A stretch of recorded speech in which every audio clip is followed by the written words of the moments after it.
Michel Larive, bonjour. Merci d'être en direct avec nous pour répondre à nos questions. Alors, on l'a vu après Theresa May en 2018 et Vladimir Poutine l'an dernier, c'est au tour d'Angela Merkel d'être invitée par Emmanuel Macron au fort de Brégançon. Pourquoi choisir ce lieu selon vous ? C'est plutôt symbolique. Il invite sûrement les gens qu'il veut mettre en lumière sur le moment où il veut le faire.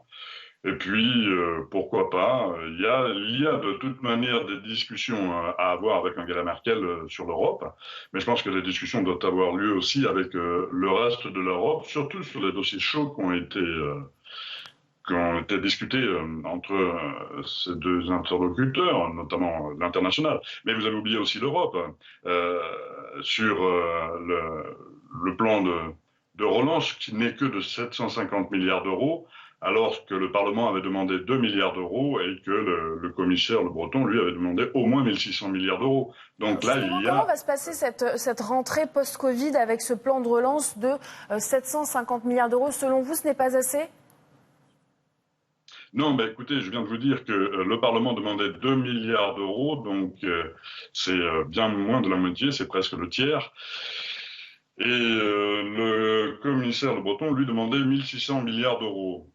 Donc ça veut dire qu'il est très clairement insuffisant et qu'il va y avoir des choix. Et puis en plus, il est conditionné à quelque chose qui est aberrant, complètement aberrant, c'est le retour à l'équilibre budgétaire. Nous sommes dans une crise sanitaire qui induit une crise économique grave, et cette crise économique grave creuse les déficits. Revenir à un équilibre économique est quasi utopique. Nous proposons de mettre la dette dans un processus perpétuel et de la rembourser sur ad vitam aeternam avec les taux d'intérêt qui vont bien, et donc elle s'éteindrait d'elle-même.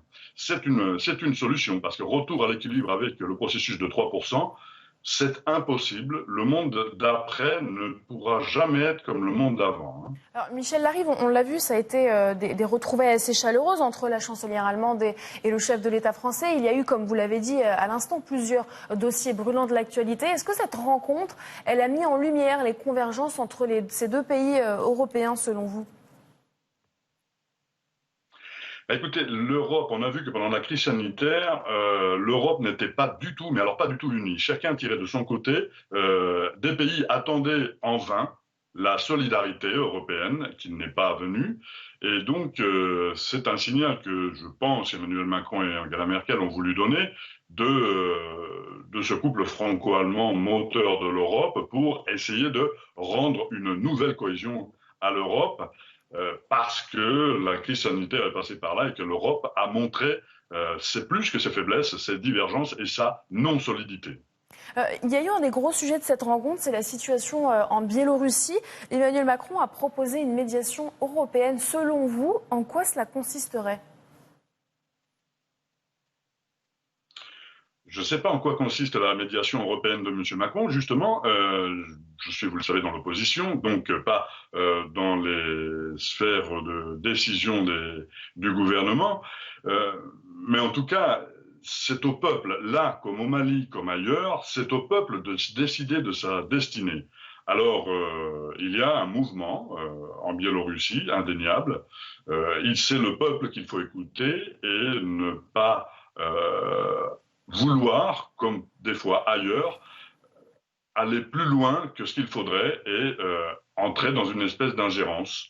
C'est au peuple de décider de sa destinée. Donc en Biélorussie, c'est lui qui verra comment les choses se poursuivront. Et l'Europe doit être attentive à accompagner les peuples et pas les dirigeants. Merci Michel Larive d'avoir répondu à nos questions. Je rappelle que vous êtes député La France Insoumise de l'Ariège.